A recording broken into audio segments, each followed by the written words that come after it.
Hello and welcome to a new episode of Other Record Labels. I'm your host, Scott Orr, where we talk about the art and culture of running an independent record label. And you know, one of the most stressful things about running a record label is spending a lot of money on one thing. Specifically, this one thing I'm talking about is pressing vinyl records. Now, if you're not interested in pressing vinyl records, then why did you press play? Sorry, but keep watching. It's kind of interesting. There are 10 common mistakes that I see independent artists and record label owners making when pressing vinyl. And I want to help you out because it's a super stressful process. Why? Because you're spending thousands of dollars. You're getting a couple hundred copies of records in a box delivered to your living room. You're opening them up and praying that you didn't make a typo or that the audio isn't incorrect. And of course, this costs a lot of money and it takes a long time to make. And so when you have a mistake, it's going to kill you financially and it's going to affect the lead time if you're trying to have the records out for release day. So let's dive into the 10 common mistakes I see record labels make when pressing vinyl. By the way, all the resources I have for the topic of vinyl and making vinyl records for record labels, you can find at otherrecordlabels.com/vinyl. I think you'll find it really helpful. And also a huge shout out to our friends at Precision Pressing, but I'll talk about them in a little bit. The first problem I see is starting too late. Now, whenever you're watching this, I don't know how long it takes to make vinyl.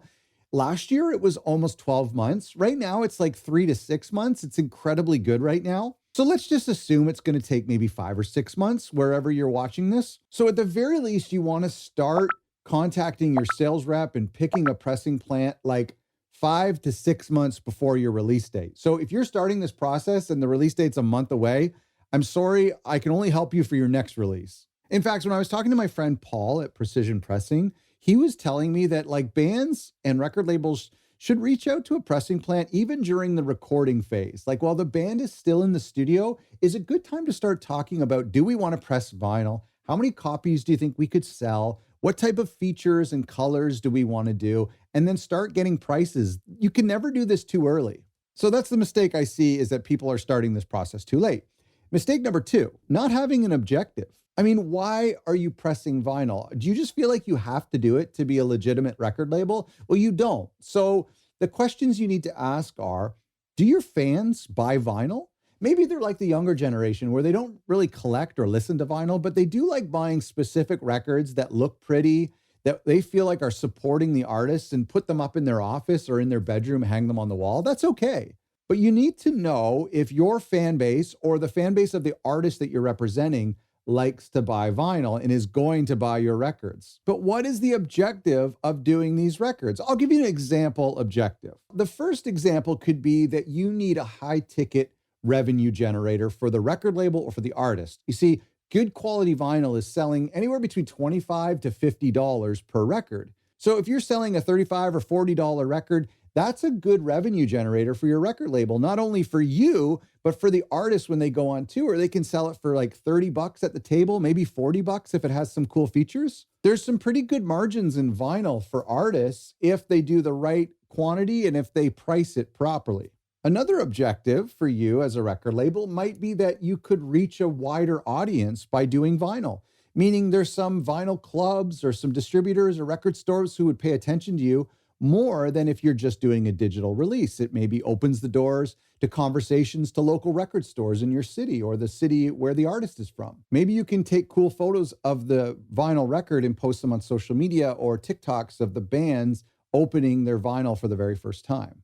Mistake number 3 is underestimating the artwork. Now, I want to give a shout out to my friends at Precision Pressing who actually sponsored today's video. And they told me in an interview, I've been using them to press my records for the past 5 years. I know a lot of members in our community really like them. So I reached out to them and asked if they would sponsor today's episode. They said, yes, they're friends of mine. We've had them on the podcast as well. I've interviewed Paul from Precision Pressing, and we've talked all about vinyl. So make sure you check that out and subscribe to our podcast. But one of the things he told me that was so interesting is that like 80% of the mistakes and the holdups in pressing vinyl come from the artwork, not the music. Isn't that kind of weird and ironic? There are things like the difference between RGB, which is like the color scheme used on your screen, which is bright and vibrant, versus CMYK, which is the ink when printing vinyl jackets. And that ink isn't backlit, so it's kind of dull and muted. And so you might notice that your artwork choices on the screen look really exciting and bright, but then when you print them out at home or you get the proofs back from the plant, you're like, oh, this looks kind of dull and muted. Well, that's the difference between RGB and CMYK. One of the good reasons, if you don't know this, to hire a graphic designer. And so don't underestimate the artwork. There are so many things that can go wrong. You need to use your manufacturer's templates to make sure the spine is aligned and that you have side A and side B labels on the disc and that you have your album cover, but also the inside jackets. Are you printing on the sleeves or are you just doing plain paper sleeves? There are so many elements. In fact, way more elements than just the music alone on the disc. That's crazy. So it's a good reason to hire a graphic designer. And if you don't want to hire a graphic designer, in some cases it might be cheaper to talk to your pressing plant because they have internal graphic designers that can help you. Maybe cheaper. I'm not sure. I haven't quoted it, but they know what type of files they need, and they might be the best people to walk you through the process. Mistake number 4 is underestimating the audio. So we've talked a lot about vinyl. We've talked a lot about packaging and how to sell this. I forgot to mention that there is music on these records. How cool is that? There are things a lot of people underestimate, which includes how long you can have your audio on each side. In fact, it's up to about 22 minutes. Anything over 22 minutes, your plant might say that's not a good idea. Beyond that, they might make you sign a form that's saying that these songs are going to sound really bad as the grooves get thinner, closer to the center, especially if the music is really bass heavy or really loud. These are things you need to consider back in the early process. For me, when I'm writing and recording, believe it or not, I actually think about my side A's during like the recording process of my album and think, this song might be a little too long. I might have to rearrange the track listing. You could even do an alternate track listing for vinyl. This is something they did in the 80s and 90s. Than you have on, say, Spotify or on Bandcamp. That's totally normal. You also want to talk to your mastering engineer. Whoever's mastering it, ask them to master for streaming services, but ask them also to provide you with high-resolution audio for vinyl. And you can include those high-resolution audio files on the DSPs, as some of them are taking HD quality now. Okay, moving on. Number 5 is forgetting to do pre-orders. What does that mean? Well, you can actually, in some cases, if you have like a little bit of a fan base, fund the manufacturing process through pre-orders. And a lot of people forget to do this. You can actually ask some of your diehard fans to buy like an exclusive package where maybe they get the record a month early, or maybe they get it autographed, or you include some things, kind of like a Kickstarter. Because when you're manufacturing records, you need to have a down payment. Sometimes it's like 50%. So you might need $1,000 or $2,000 in hand 6 months to 12 months before the album comes out. And that's kind of hard for some labels and some indie artists. So it's nice if some of your diehard fans will pay you for the record ahead of time and you can use that money to fund the record. Mistake number 6 is failing to envision the entire package. You have to think of your entire record as an experience. This is an experience. Vinyl is a luxury. Your music fans do not need vinyl to listen to music. They can stream it for free on Spotify, or they can download it for way cheaper from Bandcamp.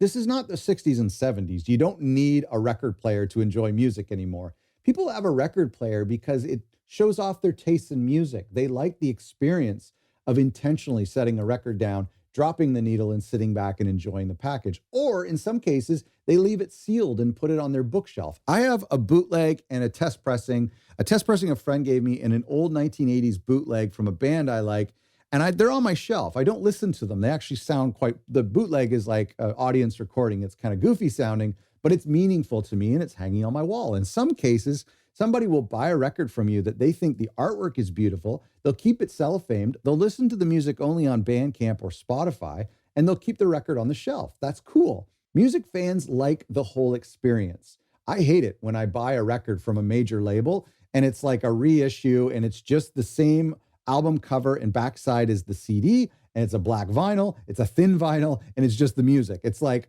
I don't really need this record to hear this music. I was hoping to get like a bigger expression of my love for this album. And so you need to consider that as a record label. You need to put together a cool thing that includes inserts, maybe a hype sticker on the front, some cool color vinyl, maybe even something alternative for the vinyl version, like bonus songs or a different track listing like we talked about. Number 7 is a lot of record labels press the wrong amount of units. You get your quantities wrong. In some cases, it's too many. I've done that, and I have boxes in my garage.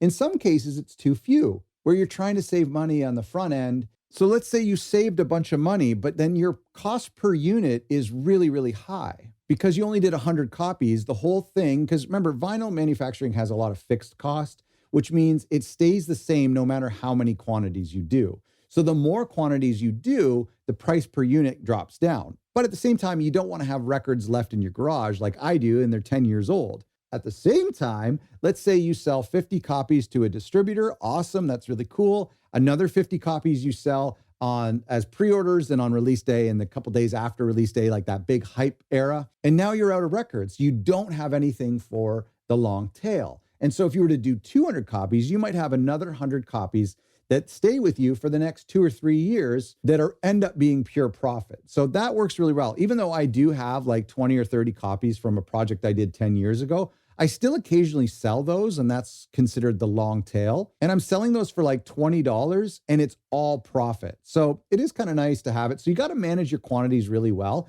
Don't forget about something called overs. When you order from the pressing plant, you're subject to about 10% extra records that you have to pay for. This is normal at any manufacturing plant, and it's something kind of nice. So if you order 100, you might get 110. If you order 200, you might get 220. Just remember that. Number 8 is not reviewing your test pressings properly. You're going to get a test pressing. It's going to be the first thing you receive from the plant. It's usually like 2 months, 3 months before they actually manufacture the thing. So they give you this test pressing, what it should really sound like. It's not going to have color vinyl. It's not going to have artwork or anything. It's just going to be super basic. You're going to get maybe 5 copies, maybe less, maybe more, and it's going to be shipped to your home, and you're going to have to listen to it and approve it. So you drop it on the turntable, you listen, and you hear a pop or a scratch or a static. That's okay. Don't overreact. What you want to do is go get another test pressing, plop it on, listen at that exact moment. Just remember the lyric or use a stopwatch to find in that moment. Again, on the second copy, listen. If you hear a pop again, grab a third copy, then you've got a problem. But in most cases, you won't hear the same mistake multiple times. That's okay. Good. Dust off the record, try again. In some cases, I don't even hear the same sound on the same record repeated. So don't overreact with your test pressings. You want to monitor them properly. You can test them on multiple units, multiple turntables if you have that. But guess what? I was talking with my friends at Precision Pressing, and they're actually working on this they have this cool software now that's like AI generated that does these like test pressing comparisons and will actually look for the anomalies using the computer. Then the computer will flag them and then tell their engineer. And so the good thing is that our pressing plants like Precision Pressing are taking care of this monitoring process for us. So we are still going to check test pressings, but there are ways to we might be moving towards a future where we don't have to do test pressings, which you can do them if you want, but it saves money and it also saves time, like speeds up, takes out that like 1 month of the process where you get your test pressings, you want to listen to it a couple times and then approve that. And so hopefully like computers and AI can help us move out of that process. However, mistake number 9 is failing to exploit your test pressings. What does that mean? Well, let's say you do have test pressings, and I probably will continue to get test pressings for this reason alone. Let's say I have 5 test pressings that come from the pressing plant. Well, I know these test pressings are coming to me months before the album release. So I'll take one of them, I'll post it on Bandcamp, and I'll sell that one of one for $100. And that fan is going to get the album, no artwork. They're not even going to know the track listing. They probably won't even know the album title, but they're going to get that 1 month before anybody else in the world. They can't digitize it. They only get to listen to it at home 3 to 6 months. And the last time I did it was like 6 months before anyone else. I've done it like twice now, I think. I'll continue to do it, and it's always sold out within a few minutes. And then after that, on release day, I'll sell the other 2 or 3 test pressings. I might keep one for myself, but I might sell the other 2 or 3 on release day for like $50. There's always fans that want like a 1 of 1 or a 1 of 5, something kind of cool and unique and intimate. So don't forget to utilize your test pressings. Even if you have a record that's been out for 5 or 6 years and you have some test pressings in the closet, go get them and pop them up on Bandcamp for like $40. You'll be surprised. Finally, number 10 is not having a plan to sell your records. Remember back at the beginning when I talked about having an objective for your records? That means, why are we doing this? What's our motive for doing this? That's kind of the why. Having a plan on how to sell your records is the how. How are you going to engage your local record store? How are you going to promote this record in the months leading up to its release? on release day and in the months after release day. How are we going to earmark all of the copies in our order? So let's say we do 200 copies, and let's say the band has 4 band members. So each band member is responsible to sell 10, kind of like a kid's fundraiser. Take home 10 records, sell them to all 10 of your grandmothers if you want. So that's 40 taken care of. Now the record label is responsible of selling 20. So that's 60 taken care of. Maybe your local record store will take 10 copies. That's 70 taken care of. Do you have a vinyl club or a distributor or like a retail store overseas? Maybe they'll take 10 copies or 20 copies. Maybe you have a release show and people will buy, you'll maybe sell 20 or 30 copies on the release show just because it's exciting in the moment. So this is the kind of thing you want to write out, a plan on how you're going to sell these records, because I don't want you to be like me and have 10-year-old records stuck in your garage. Actually, they're in my basement. If they're in my garage, they would have frozen to death. Here's another cool tip that I heard from my friends at Precision Pressing, that most plants actually have a social media following. So not only are you going to promote your records on your social media, but if you tag the plant where you had the records pressed, they'll probably repost that. And you can even reach out to them and say, hey, look how cool this record came out that I pressed with you guys. Do you want to write about it? Do you want to share it? Maybe you review it on your website or just show it on your Instagram. And some of these pressing plants that are pretty big have like tens of thousands of followers. And so there are a lot of cool ways that you can promote these records, especially if you're promoting your pressing plant, they'll promote you. If you're promoting your local indie record stores, they'll promote you as well. My point is, have a plan. I hope you found this helpful. Another shout out to my friends at Precision Pressing. Go to precisionpressing.com. They are my favorite place to make records, and I think you'll like them a lot as well. And also, you can grab all of my free resources on vinyl by going to otherrecordlabels.com/vinyl. Thanks for watching.